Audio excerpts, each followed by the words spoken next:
நேரம் இந்த ஜபத்யானமே கருணை பொற்பாதம் காத்திருப்பேன்.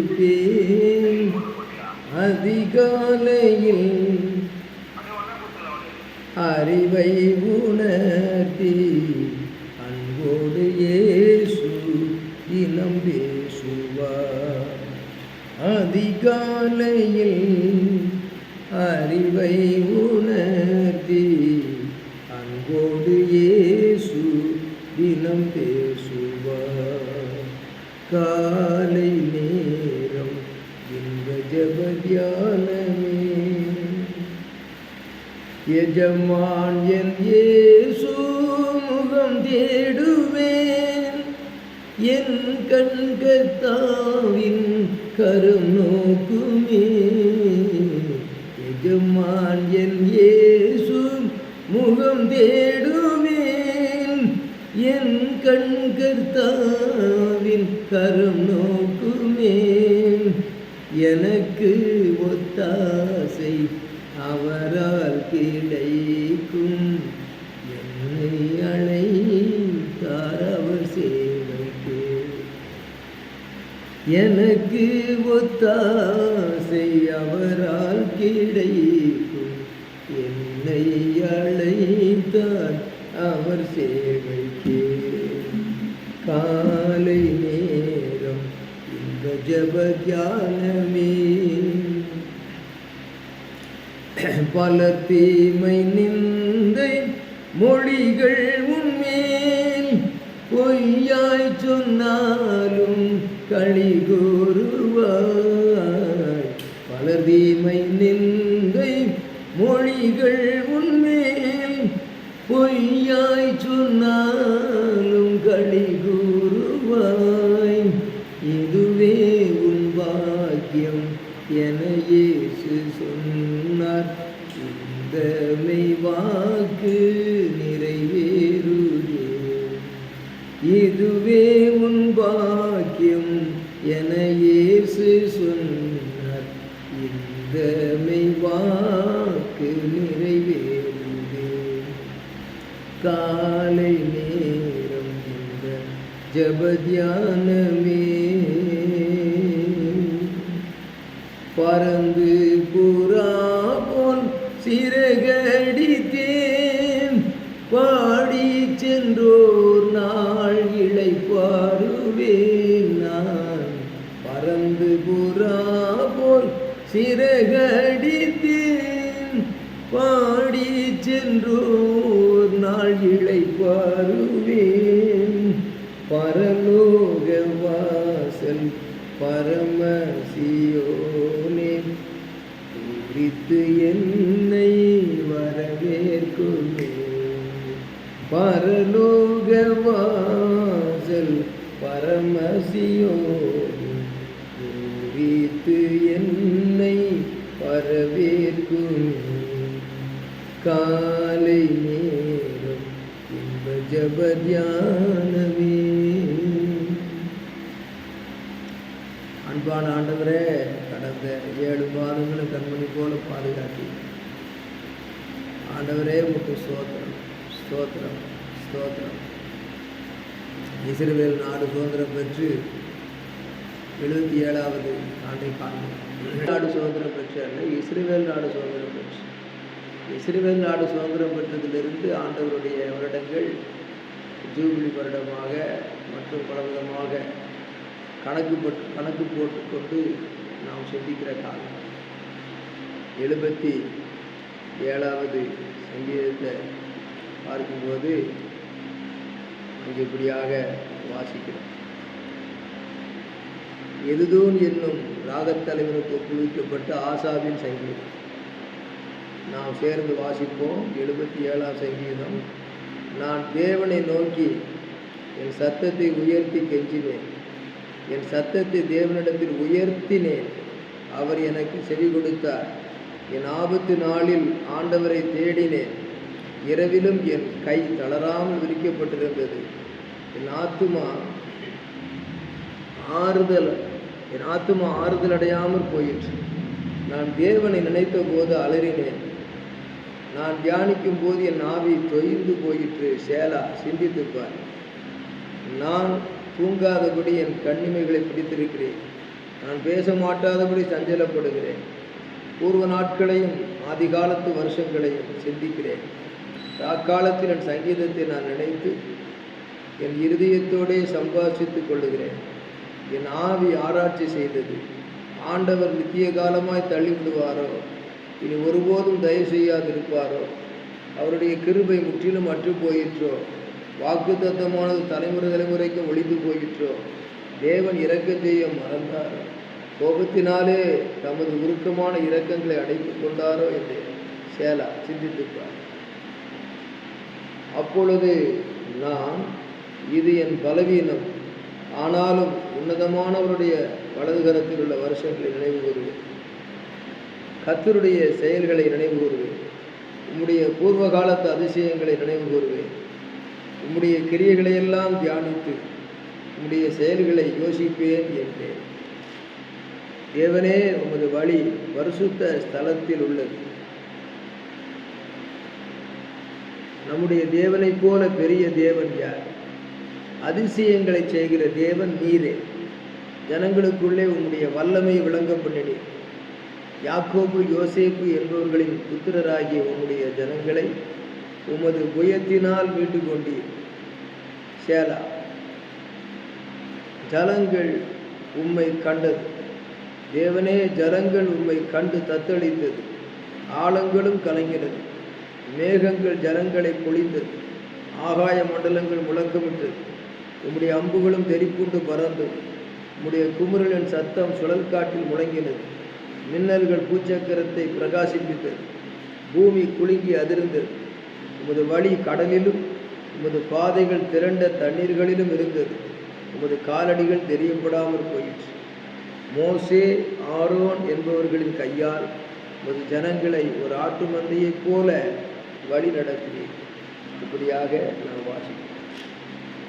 இங்கே சேலா சேலா சேலா என்று சொல்ல காரணம், வாசித்து கொண்டே போகிற நாம் யோசித்து கொண்டே போகிறோம்.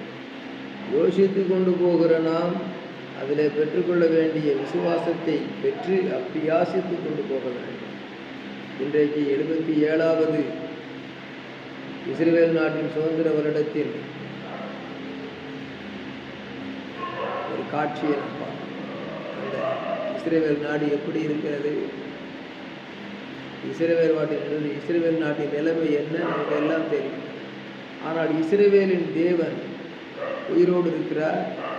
இஸ்ரவேலின் தேவன் அதிசயங்களை செய்கிறது. இங்கே படிக்கும் பொழுது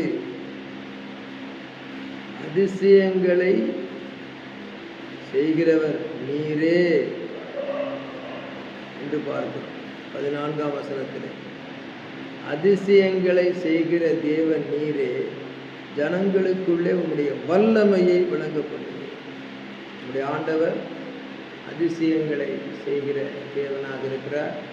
தம்முடைய வல்லமையை விளங்க பண்ணுகிறவராக இருக்கிறார். எங்கெங்கெல்லாம் அதிசயங்கள் நடந்து தேவனுடைய வல்லமை விளங்கினதோ அங்கெல்லாம் குறைவு, பயம், திகில், அதைரியம், சோர்வு, அவிசுவாசம் எல்லாம் வந்தது.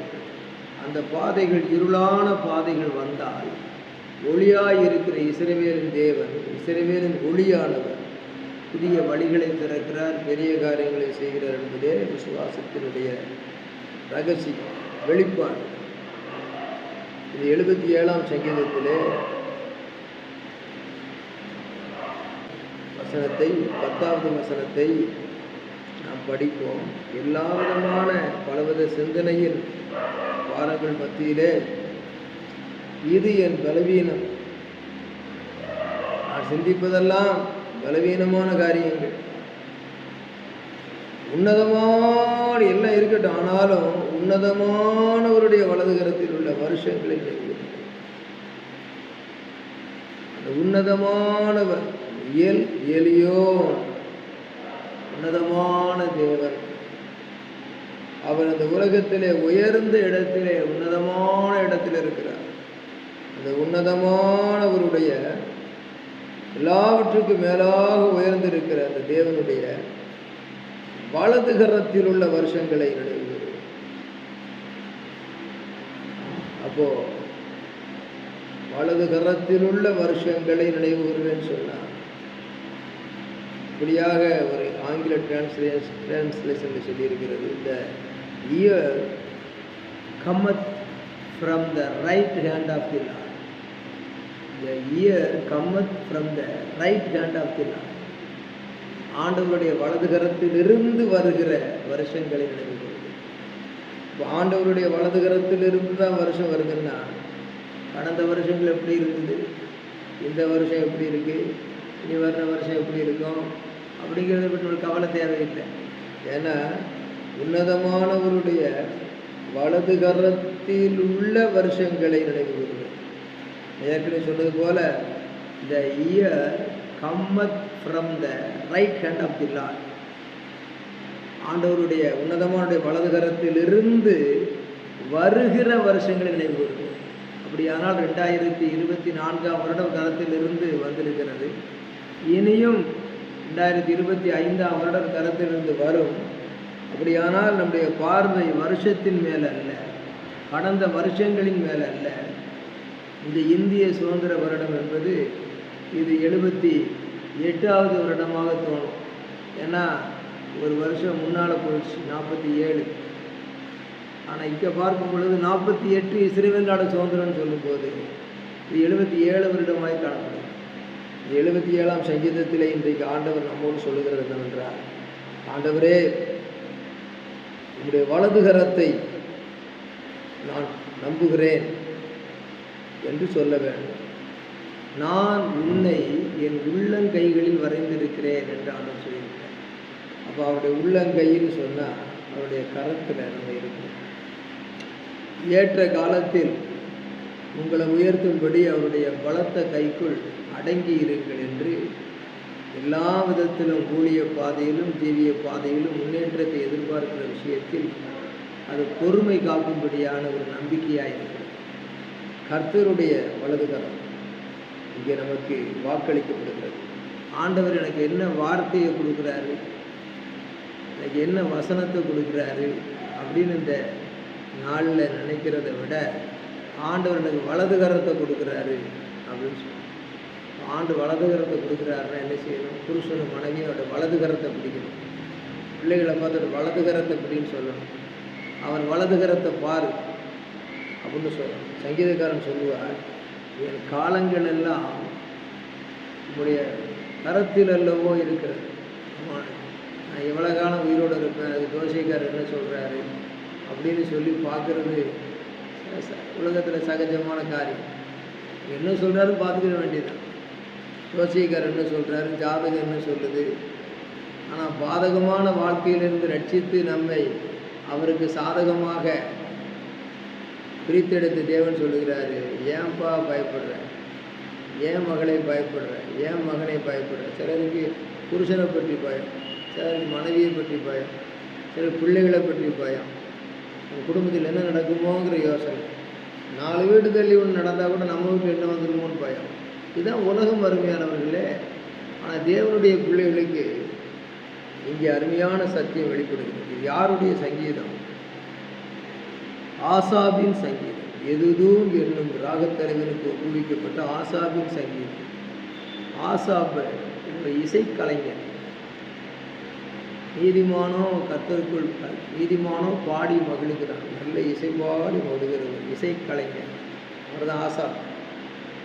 இந்த இசைக்கலைஞர் பாடுகிற மனிதர் பாடுபடுகிற வேளையில் அவருடைய மனதை பாடுபடுத்தும் மனதுக்குள்ளே அவருடைய வலது கரத்தை உன்னதமானுடைய வலது கரத்தில் உள்ள வருஷம். இன்றைக்கு நம்முடைய பார்வையில் எனக்கு என்ன வார்த்தை ஆண்டு கொடுக்குறாரு அப்படிங்கிறத விட அவருடைய வலது கரத்தையே எனக்கு கொடுக்குறாரு. என் பார்வையெல்லாம் சூழ்நிலைகளை பற்றி அல்ல, எந்த வித மனிதர் மேல் அல்ல, எந்த விதமான உலக நடப்புகளை பற்றி இல்லை. என்னுடைய பார்வையெல்லாம் உன்னதமானவருடைய வலதுகரம், கர்த்தருடைய வலதுகரம் நமக்கு வாக்களிக்கப்படுகிறது. 2025 வருஷத்தை பற்றி என்ன? அது வலது கரத்திலிருந்து வருகிற வருஷம். இது வருகிற வருஷமெல்லாம் வலது கரத்து வருகிற வருஷம்தான். அப்போ நம்முடைய ஆண்டவருடைய வலது கரத்தில் நம்ம இருக்கிறோங்கிறத மறக்கக்கூடாது. ஊழியக்காரர்களை பற்றி என்ன சொல்லியிருக்குது? வெளிப்படுத்தின விசேஷத்தில் கர்த்தருக்கு ஸ்தோத்திரம் 1ஆம் அதிகாரத்திலே இப்படியாக படிக்கிறோம். வெளிப்படுத்தின விசேஷம் 1ஆம் அதிகாரம் கடைசி 20வது வசனம். என் வலது கரத்தில் நீ கண்ட 7 நட்சத்திரங்களின் ரகசியத்தையும் 7 பொன் குத்து விளக்குகளின் ரகசியத்தையும் எழுது. அந்த 7 நட்சத்திரங்களும் 7 சபை, 7 சபைகளின் தூதர்களாம்னு சொல்லியிருக்கு. சபைகளின் தூதர்கள். நீ கண்ட 7 குத்து விளக்குகளும் 7 சபைகள். குத்து விளக்கு சபைக்கு ஒப்பாக சொல்லப்பட்டிருக்கிறது. அந்த 7 நட்சத்திரங்களும் 7 சபையின் தூதர்கள்னு போட்டிருக்கு. நீ என் வலதுகரத்தில் கண்ட 7 நட்சத்திரங்கள்னு சொல்லும்போது ஆண்டவருடைய ஊழியக்காரர்கள், தூதர்கள், சபையின் தூதர்கள், நானாக இருந்தாலும் எந்த ஊழியக்காரராக இருந்தாலும் தேவனுடைய வலதுகரத்து, அருமையான தேவனுடைய ஊழியக்காரரே, ஊழியக்காரியே, ஊழியம் செய்கிற சபையின் போதகர்களே, நாம் இருக்கிற இடம் எவ்வளோ உயரத்தில் இருக்கிறோம் அப்படின்னு சொல்லி உலகத்தில் கணக்கு போடக்கூடாது. மகா உன்னத தேவனுடைய வலதுகரத்தில் இருக்கிறோம். நாம் எப்படி இருக்கிறோம்? நட்சத்திரங்களை போல இருக்கிறோம். நட்சத்திரத்தை அண்ணாந்து தான் பார்க்க முடியும். அந்த நட்சத்திரத்தை அவர் வலது கையில் வச்சுருக்கார். அப்போ ஊழியக்காரர்களை உயர்த்துகிறது, ஊழியக்காரர்களை பிரகாசிக்க பண்ணுகிறது. இருளில் தான் நட்சத்திரம் பிரகாசிக்கும். ஆகவே இருள் சூழ்ந்த சூழ்நிலையிலும் உலகத்தில் பிரகாசிக்க பண்ணுகிறவன். அது மாத்திரமல்ல, அது நட்சத்திரம் என்று சொல்லுகிற வார்த்தையை அந்த சபையின் ஊழியக்காரருக்கு கொடுத்தது மாத்திரமல்ல, குத்து விளக்குகளாகி 7 குத்து விளக்குகளின் நடுவில் உலாகிறவர் 7 சபையின் நடுவில் உலாவுகிறார் என்றார். எல்லா சபையின் ஊழியக்காரர்கள் சபைக்கும் ஊழியக்காரரோடு சேர்ந்து கர்த்தருடைய வலதுகரத்தினுடைய ஆசீர்வாதம் இருக்கிறது. இங்கே பிலிப்பியர் என்ற புத்தகத்தில் அப்போஸ்தலனாகிய பவுல் பிலிப்பியருக்கு எழுதும் பொழுது இப்படியாக சொல்லுகிறார். எபேசியருக்கு அடுத்தது பிலிப்பியர். இந்த பிலிப்பியர் என்ன சொல்லப்படுது? 2ஆம் அதிகாரத்தில் 15வது வசனம். கோணலும் மாறுபாடுமான சந்ததியின் நடுவிலே குற்றமற்றவர்களும் கபடற்றவர்களுமாய் தேவனுடைய மாசற்ற பிள்ளைகளுமாய் இருக்கும்படிக்கு என்று சொல்லி அந்த 15 வசனம் அல்ல, 14ஆம் வசனம். பிலிப்பியர் 2:14. நான் வீணாக ஓடினதும் வீணாக பிரயாசப்பட்டதும் இல்லை என்கிற மகிழ்ச்சி கிறிஸ்துவின் நாளில் எனக்கு உண்டாயிருப்பதற்கு ஜீவ வசனத்தை பிடித்து கொண்டு உலகத்திலே சுடர்களைப் போல பிரகாசிக்கிற நீங்கள், பீக்கன் லைட்ஸ், சுடர்களைப் போல பிரகாசிக்கிற நீங்கள். அப்போ ஆண்டவர் ஊழியக்காரர்களுக்கு மாத்திரமல்ல, யாருக்கு எழுதுகிறார்?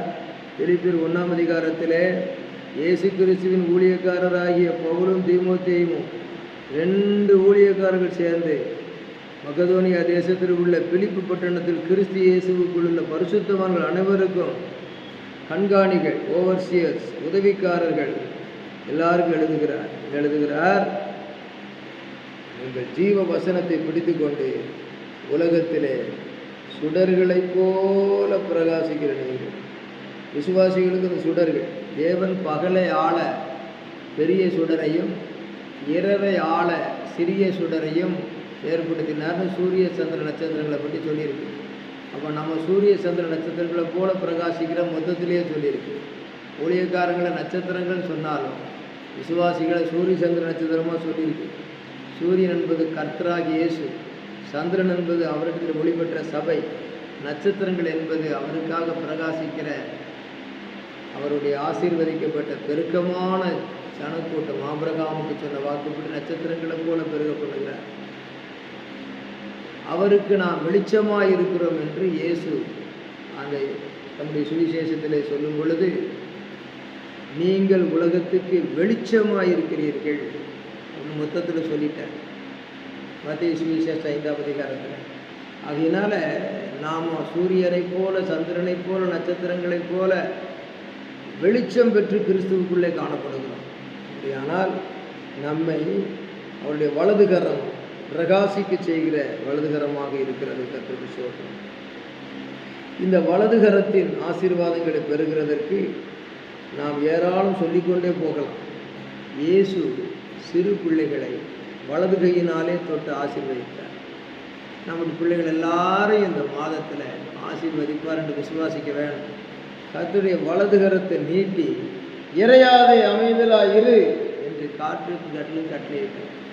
காணக்கூடாத இன்விசிபிள் விண்டுக்கும் காணக்கூடிய சமுத்திரத்துக்கும் கட்டளையிட்டார். அதனால காணக்கூடாத அசுத்தாவிகளின் செயல்களுக்கும் காணக்கூடிய அசுத்தாவியால் வருகிற பிரச்சனைக்கும் வாட் ஐ கேன் டூ என்று சொல்லுகிற அந்த சூழ்நிலையிலே, வாட் வீ கேன் டூ என்று சொல்லுகிற சூழ்நிலையிலே அந்த படகிலே எழுந்து இறையாதே அமைதலாருன்னு சொல்லும்போது வலதுகரத்தை நீட்டுற அவன் கர்த்தருடைய வலதுகரம் அங்கே என்ன செய்கிறது? வல்லமையான காரியத்தை செய்கிறது. அவர்கள் எல்லாரும் நாங்கள் மடிந்து போகிறோமே என்று தான் சொல்லுகிறார்கள். இயேசுவும் அந்த படகிலே இருக்கிறார். ஆகவே நம்முடைய தனிப்பட்ட இருதயமாகிய வாழ்க்கை படகில், நம்முடைய குடும்பமாகிய படகில், நம்முடைய சபையாகிய படகில் இயேசு இருக்கிறார். துன்மார்க்கர் கொந்தளிக்கும் கடலை போல் இருக்கிறார்கள் என்ற இந்த உலகத்திலே இயேசு இருந்து நம்முடைய வாழ்க்கை பயணத்திலே படகோட்டியாக வருகிறார். அவர் நமக்காக எழுந்து காற்றையும் கடலையும் அதட்டுவார்னு சொன்ன மாதிரி இது இந்திய தேசத்திலே உலக வாழ்க்கையிலே நமக்காக வல்லமையை வெளிப்படுத்தி நம்முடைய விசுவாசத்தை பலப்படுத்துகிறவராக இருக்கிறார். நான் இல்லைன்னா நல்ல வேலை நான் இருந்தேன் செத்து போயிருக்கணும்னு சொல்லலை. உங்கள் விசுவாசம் எங்கே என்ன?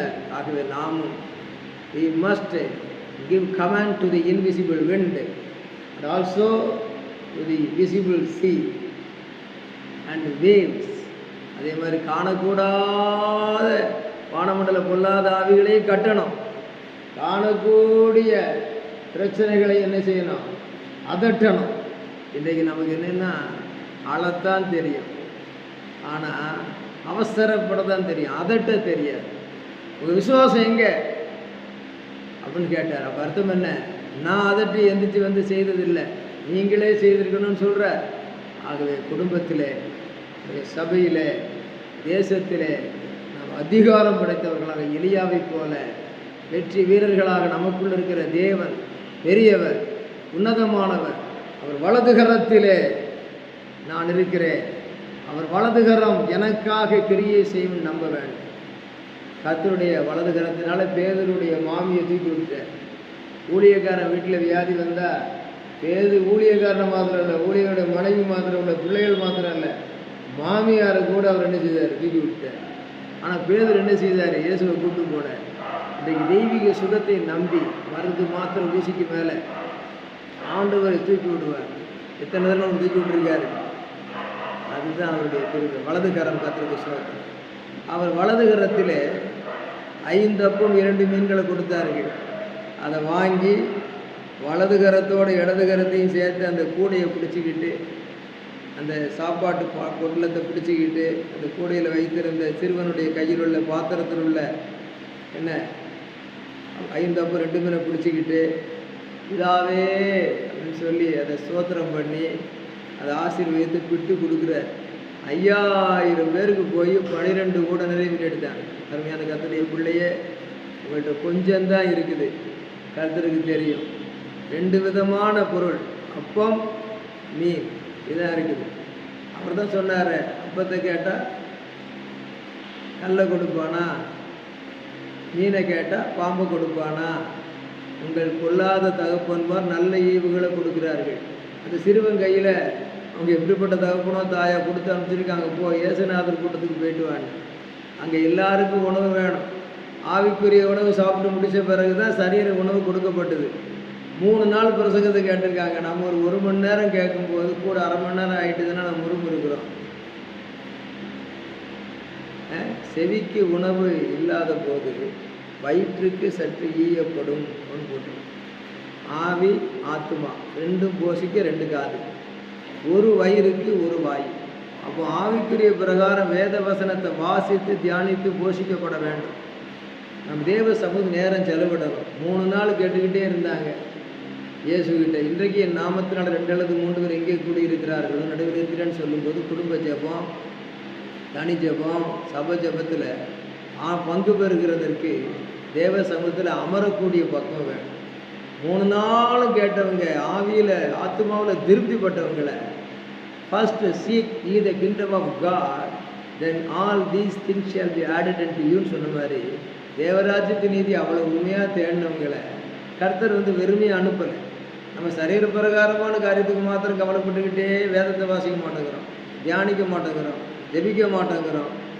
ஏதோ கடமைக்கு கேலண்டரில் பார்க்குறதும், ஏதோ வாசிக்கிறதும், ஏதோ யோசிக்கிறதும், சரி இப்போ கர்த்தர் செய்வார் அப்படி சொல்கிறது. அப்படி இல்லை அருமையானவர்களே. எலியாவு கர்த்தருடைய வார்த்தை உண்டாயிற்று, காட்டுக்குள்ளே காக்கா ஆகாரம் கொடுக்குது. எலியாவுக்கு திரும்ப கர்த்தருடைய வார்த்தை உண்டாயிற்று, வீட்டுக்குள்ளே விதவை வீட்டில் சாப்பாடு கிடைக்குது. அடுத்தது எலியாவுக்கு கர்த்தருடைய வார்த்தை உண்டாயிற்று, சோன்னு மழை பெய்யுது, நாட்டில் பஞ்சம் போய் எல்லாருக்கும் உணவு கிடைக்குது, ராஜா முதல் பிரஜை வரைக்கும். எலியா ரதத்துக்கு முன்னே ஓடுறார். காட்டுக்குள்ளேயும் எலியா விதவையினுடைய வீட்டுக்குள்ளேயும் நாட்டுக்குள்ளேயும் சுபிட்சம் உண்டாக காரணம் முதலாவது பஞ்சம் வந்தது. பிறகு அவரை தஞ்சம் புகும்படியாக நெஞ்சம் மகிழத்தக்கதாக மிஞ்சும் ஆசீர்வாதம் வந்தது. கர்த்தருடைய சார்ந்து கொள்ளுகிற அனுபவம் என்று சொல்லுகிறது. எல்லா சூழ்நிலையும் அவர்தான், எல்லாம் இயேசுவே, தொல்லை மிகும் இவ்வுலகில் எல்லாம் இயேசுவே ஆக சார்ந்து கொள்ளும். கர்த்தருடைய வலதுகரம் ஒரு வசனத்தை வாசிக்கிறோம். கர்த்தருக்கு ஸ்தோத்திரம். 118வது சங்கீதம் 118. இங்கே நாம் அருமையான ஒரு வசனத்தை படிக்கிறோம், பிரயோஜனமாக இருக்கும்.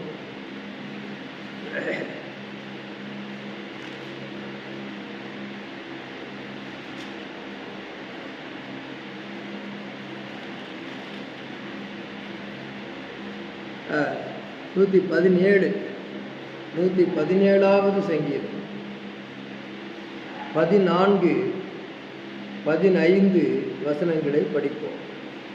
கர்த்தர் என் பலனும் என் கீதமுமானவர், அவர் எனக்கு ரட்சிப்புமானார். அங்கே பலனும் என் கீதமுமானவர் ரட்சிப்புமானார் அப்படின்னு சொல்கிறேன்.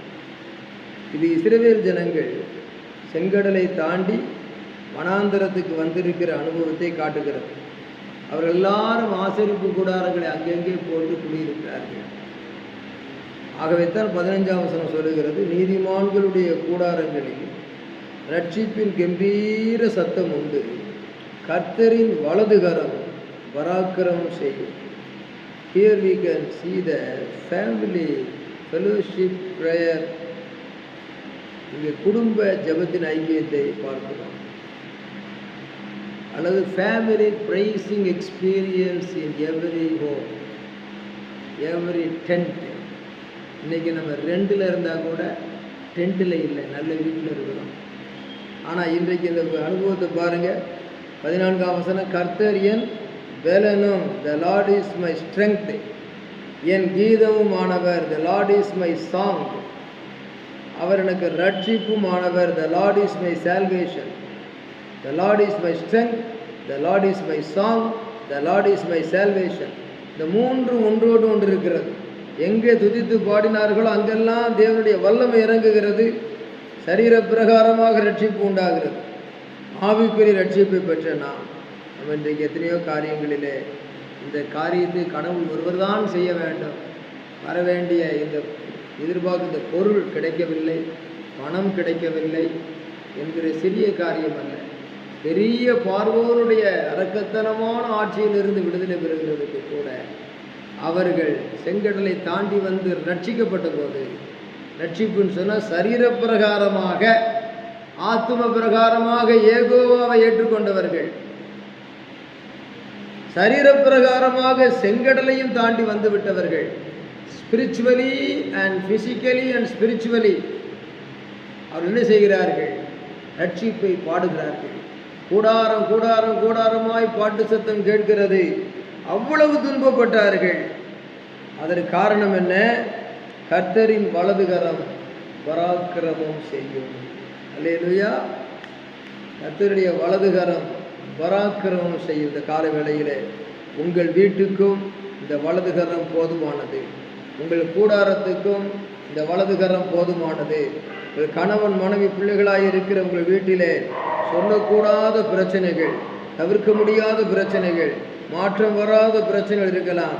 நாம் இயேசுவின் இரத்தத்தால் நீதிமான்களாக்கப்பட்டிருக்கிறபடியினாலே ரட்சிப்பின் கம்பீர சத்தத்தை பாட வேண்டும். அப்படி ரட்சிப்பின் கம்பீர சத்தம் என்றால் ஏதோ சோர்ந்து போய் பாடுகிறது அல்ல. கடந்த பாதைகளை நினைத்து பார்த்து உதாரணம் ஒரு பாடலை பாடலாம் முடிக்கிற நேரத்தில். ஹல்லேலூயா, ஸ்தோத்திரம். செங்கடல் நம்மை சூழ்ந்து கொண்டாலும் இலுவையின் நிழலுண்டு. பாடுவோமா? முடிக்கலாம். செங்கடல் நம்மை சூழ்ந்து கொண்டாலும் சிலுவையின் நிழலுண்டு. பாடிடுவோம், துதித்திடுவோம், பாதைகள் கிடைத்துவிடும். பாடிடுவோம், துதித்திடுவோம், பாதைகள் கிடைத்துவிடும். நன்றியால் துதி பாடு உன் இயேசுவை என்றும் பாடு. நன்றியால் துதி பாடு உன் இயேசுவை என்றும் பாடு. ஒரு சின்ன சம்பவத்தை முடிக்கிறேன். ஒரு மளிகை கடை முதலாளி ரொம்ப சிறப்பாக ஆசீர்வாதமாக இருந்தார். இது எல்லாருடைய வேலைக்கும் பொருந்தும். ரொம்ப நல்ல செழிப்பான நல்ல ஐஸ்வர்யமான இருந்தார். அவரை பார்த்து ஒரு ஏழை தொழிலாளி போய், ஐயா நீங்கள் ஆரம்பத்தில் கஷ்டப்பட்டதெல்லாம் பார்த்துருக்குறேன், இன்னைக்கு இவ்வளவு நல்லா இருக்கிறீங்களே, இதுக்கு ரகசியம் என்ன சொல்ல முடியுமான்னு கேட்டேன். அந்த ரகசியம் தானே கேட்குறேன். நாளைக்கு காலையில் நான் 5 மணிக்கெல்லாம் நீ வந்துடு அப்படின்னேன். சரி, ரகசியத்தை சொல்லுவார். ஏதோ ஒரு மந்திர சக்தி இருக்குன்னு சொல்லிட்டு யாருக்கும் சொல்ல மாட்டேன், உனக்கு சொல்கிறேன் அப்படின்னு. அதிகாலை 4 மணிக்கு எரிச்சிட்டு புறப்பட்டு போய் 5 மணிக்கு இருக்கிற கடையில் 5 மணிக்கு அவர் போன உடனே கடையை திறந்தார். கடையை திறந்து என்ன பண்ணார், அப்படியே கடையில் வந்து லைட்டை போட்டார். அந்த இடத்துல வேதத்தை கையில் எடுத்து நல்லா வைத்து கொண்டு பாடல்களை பாடினார். Shout and price. அவர் ரட்சிக்கப்பட்ட கர்த்தருடைய பிள்ளை நீதிமான் நல்லா பாடினார். பாடி முடிச்சுட்டு வேதத்தை வாசித்தார். அதை தியானித்து அதிலிருந்து வசனத்தை இப்பொழுது போல எடுத்துக்கொண்டார். ஆண்டவரே, இன்றைக்கு கொடுத்த வசனத்துக்காக நன்றி. சிங்க குட்டிகள் தாழ்ச்சியடைந்து பட்டினியாக இருக்கும். கர்த்தரை தேடுகிறவர்களுக்கு ஒரு நன்மையும் குறைவுபடாது. காட்டில் இருக்கிற சிங்கமே, அது குட்டிகளே, அது பட்டினி கிடந்தாலும் இல்லை எனக்கு பட்டி இல்லை ஆண்டவரே குறைவுபடான்னு சொல்லியிருக்கீங்க. இந்த வசனத்தின்படி நடத்துங்க. நான் உனக்கு போதிப்பேன், நடக்க வேண்டிய வழியை உனக்கு காட்டுவேன், உன் மேலே எனக்கு கண்ணை வச்சு ஆலோசனை சொல்லுவேன்னு சொல்லியிருக்கீங்க. என்ன தடை வந்தாலும் எனக்கு உணர்த்துங்க, நான் சரி பண்ணிக்கிடுறேன். இந்த வசனம் நிறைவேறதை எதிர்பார்க்குறேன்னு சொல்லிட்டு ஆமியன் போட்டுட்டு அவர் என்ன செய்தார்னு சொன்னால் கடையை திறந்தார். வரிசையாக ஜனங்க வர ஆரம்பித்தாங்க. கூடவே உட்காந்துக்கிட்டு இருந்தவர் ரகசியத்தை கேட்டேன். என்ன அவர் ஏழை மனுஷன், நானும் உங்களை போல் ஆசீர்வதிக்கப்படணும், ஒரு ரகசியத்தை சொல்லுங்கன்னு சொன்னேன். நீங்கள் பாட்டுக்கு பாடிக்கிட்டு இருந்தீங்க, நீங்கள் பாட்டுக்கு வசனத்தை படிச்சுக்கிட்டு ஏதோ தியானிச்சுக்கிட்டு அப்படியே சிந்திச்சுக்கிட்டு இருந்தீங்க. அவர் கடையை திறந்து வச்சு எனக்கு சொல்லலையே அப்படின்னு கேட்டேன். நான் சொல்ல வேண்டிய விஷயம் ஒன்றுமே இல்லை தம்பி, நீ பார்த்தல இவ்வளோ நேரம், நீ பார்த்ததை நீயும் செய்ய. வாயினால் சொல்லிக் கொடுக்கறது மண்டையில் மறந்து போகும். நான் மண்டையில் மறந்து போகாதபடி தொண்டையினால் ஆண்டவர்கிட்ட பேசிட்டேன். என் அண்டையில் நிற்கிறேனே, இது போலவே கண்ட காரியத்தை செய்கிறேன். அவரும் போய் அதுபோல செய்து ஆசீர்வதிக்கப்பட்டார். வசனத்தை கேட்கிறவர்களாய் மாத்திரமல்ல, அதன்படி செய்கிறவர்களாக இருக்க வேணும். என்னை நோக்கி ஆண்டவரே ஆண்டவரே என்று சொல்லியும் நான் சொல்லுகிறபடி செய்யாமல் போகிறதில்லை. அதனால் ரகசியம் அதான். இன்றைக்கி ரகசியங்களெல்லாம் அறிகிறோம், அறிஞ்சிக்கிடுறோம், ஆனால் செயல் இல்லை. இன்றைக்கு நான் செய்யணும், குடும்பமாக நான் செய்யணும், நீதிமானாக இருந்து தடைகள் வந்தாலும் குற்றங்குறைகளை அறிக்கையிட்டு சரி பண்ணி ஒருமனப்பட்டு நீதிமான்களுடைய கூடார வீட்டிலே கம்பீர சத்தத்தோடு ஆரம்பிக்க வேண்டும். அப்பொழுது கர்த்தரின் வலதுகரம் பராக்கிரமம் செய்யும். அந்த பராக்கிரமம் என்றால் பரலோகத்திலிருந்து கிரமமாக செய்ய வேண்டிய காரியத்தை செய்தார். பார்வோனுடைய ரதங்களும் குதிரைகளும் பூமியிலே அப்படியே ஓடிக்கொண்டிருக்கிறது, மிஞ்சினா 6 அடி 10 அடி உயரத்தில். ஆனால் பரலோகத்திலிருந்து தேவன் வலதுகரத்தை நீட்டினார். அங்கே ரதங்களுடைய சக்கரங்கள் கலண்டு விழுந்தது, குதிரைகள் உறங்கி விழுந்தது. அந்த மலை பிரதேசத்தில் எல்லாம் கடாமுடா பகுதியில் எல்லாம் உறங்கி விழுந்து கீழே விழுந்தது. அந்த செங்கடலுக்குள்ளே போகும் பொழுது ரதங்களோடு குதிரைகளோடு எஞ்சிய குதிரைகள் ரதங்கள் மூழ்கி போனது. இதற்கு காரணம் அவர் தம்முடைய வலது கரத்தை கொண்டு ஓங்கிய புயத்தினாலும் வலது கரத்தினாலும் செங்கடலை 2ஆய் பிரித்தார். இன்றைக்கு தேசத்தின் நடுவிலேயும் அவருடைய வலது கரம் பார்வோனுடைய சேனைக்கு விரோதமாய் எழும்புவதற்கு கர்த்தர் வாக்கு பண்ணுகிறார்.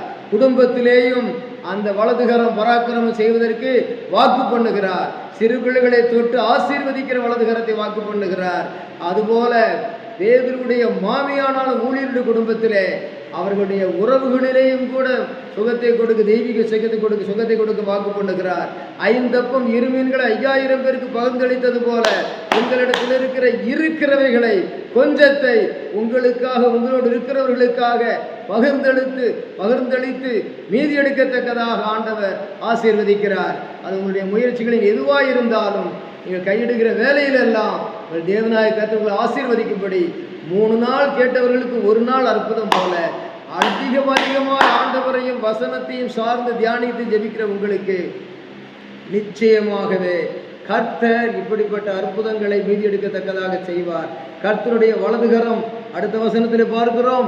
கர்த்தரின் வலதுகரம் 16, கர்த்தரின் வலதுகரம் உயர்ந்திருக்கிறது. பார்த்தீங்களா, பராக்கிரமம் செய்யும்படி அது உயர்ந்திருக்கிறது.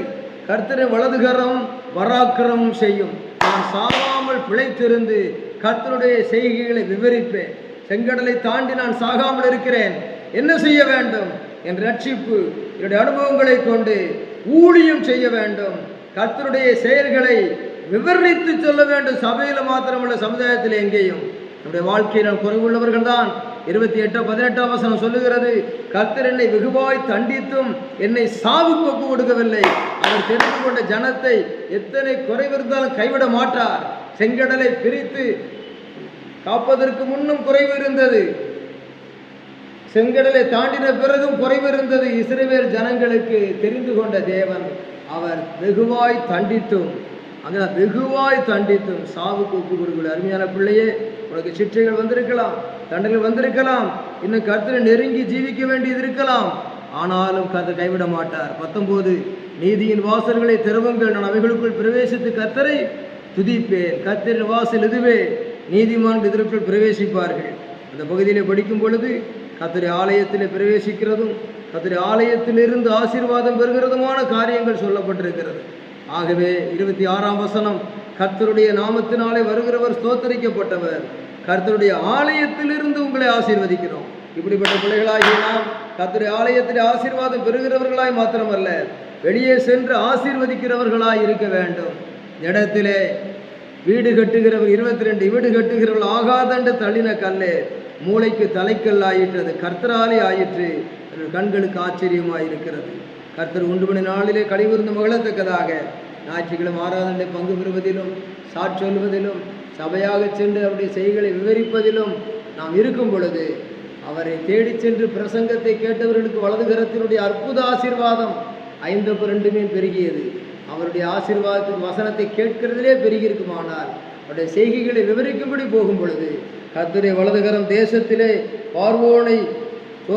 பார்வோனை முறியடிக்கும்படி தேவஜனத்தை ரட்சிக்கும்படி உயர்ந்திருந்தது போல, குடும்பத்திலே கூடாரத்திலே செங்கடலை தாண்டின பிறகும் அவர்களுக்கு உயர்ந்திருந்தது போல, அது இஸ்ரவேல் தேவனுடைய வலதுகரம் இயேசு கிறிஸ்துவின் மூலமாக எல்லாருக்கும் ஆசீர்வாதத்தை வழங்கினது போல நம்மை ஆசீர்வதிப்பார்.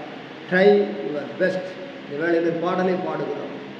அதிகாலையில் உம்மை தேடுவோர்கள் கண்டடைவார்கள், அதிகாலையில் உம்மை தேடுவோர்கள் கண்டடைவார்கள், உம்மை காணுவேன், உம்மை தேடுவேன், உம்மை காணுவேன், உம்மை தேடுவேன், உம் ஆசீர்வாதங்களை நான் பெற்றுக்கொள்ளுவேன்.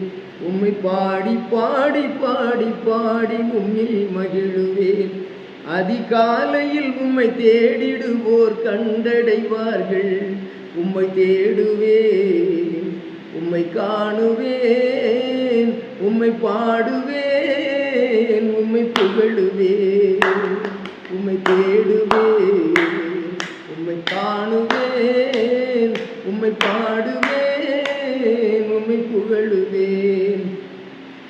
ஐஸ்வர்யம் கனமும் நிலையான பொருளும் நீதியும் உம்மிடம்தான் உண்டு. ஐஸ்வர்யம் கனமும் நிலையான பொருளும் நீதியும் உம்மிடம்தான் உண்டு. ஐஸ்வர்யம் கனமும் நிலையான பொருளும் நீதியும் அவரிடத்தான் உண்டு.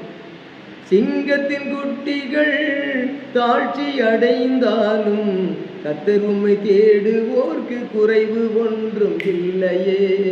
சிங்கத்தின் குட்டிகள் தாழ்ச்சி அடைந்தாலும் கர்த்தர் உம்மை தேடுவோர்க்கு குறைவு ஒன்றும் இல்லையே. உம்மை தேடுவேன், உம்மை காணுவேன், உம்மை பாடுவேன், உம்மை புகழுவேன். உம்மை தேடுவேன், உம்மை காணுவேன், உம்மை பாடுவேன், உம்மை புகழுவேன். அதாவது அதிகாலையில் என்னை தேடுதல் கண்டடைவார்கள்.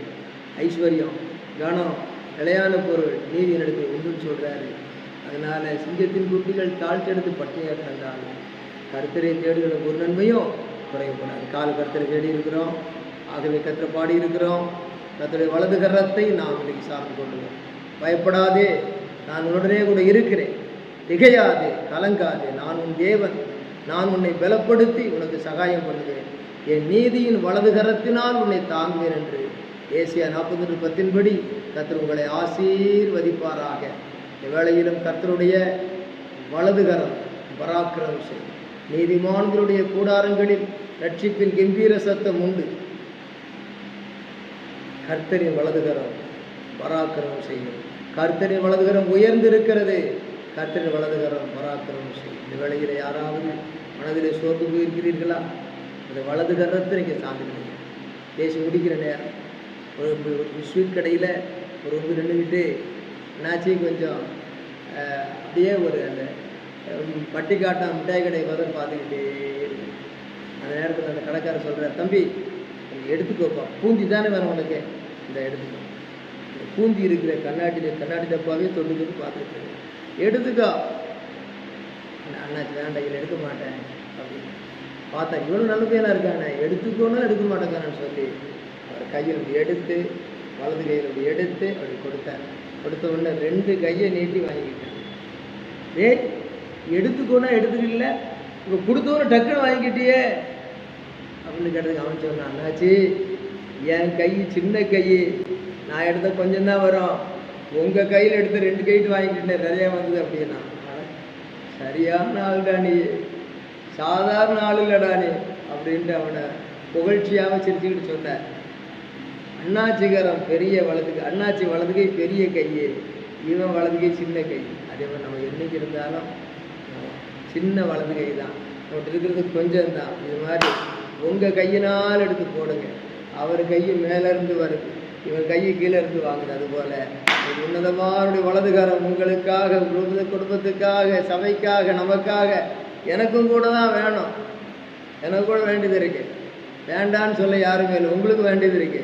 இந்த பண விஷயத்தில், பொருளாதாரத்தில், வேலை ஸ்தலத்தில், உயர்வில், சகலத்திலையுமே நீங்கள் நீதிமான்களை இயேசுவின் ரத்தத்தினால் மீட்கப்பட்ட பிள்ளைகளா கம்பீர சத்தமாக ஷவுட் அண்ட் பிரைஸ் பாட ஆரம்பிங்க, துதிக்க ஆரம்பிங்க. கடந்து வந்த பாதைகளை நினைத்து பாடி துதிக்க ஆரம்பிங்க. கடந்த காலங்களில் செய்த அற்புதங்களுக்கு துதிக்க ஆரம்பிங்க. கர்த்தர் எதிர்பார்த்திராத காரியங்களை அற்புதமாக செய்து உங்களை ஆசீர்வதிப்பார். God bless you. Pastor Matthew.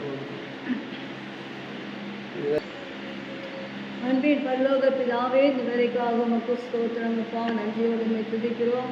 உங்களுடைய வலதுகரத்துக்காக நன்றியோடு உம்மை ஸ்தோத்திரிக்கிறோம். இந்த ஆகஸ்ட் மாதம் நீர் கர்த்தாவே உங்களுடைய வலதுகரத்தின் ஆசீர்வாதங்களினாலே எங்கள் நிறைக்கு போகிற அன்புக்காக உமக்கு ஸ்தோத்திரம். எங்களுக்காக ஒரு கரம் இருக்கிற அன்புக்காக ஸ்தோத்திரம்.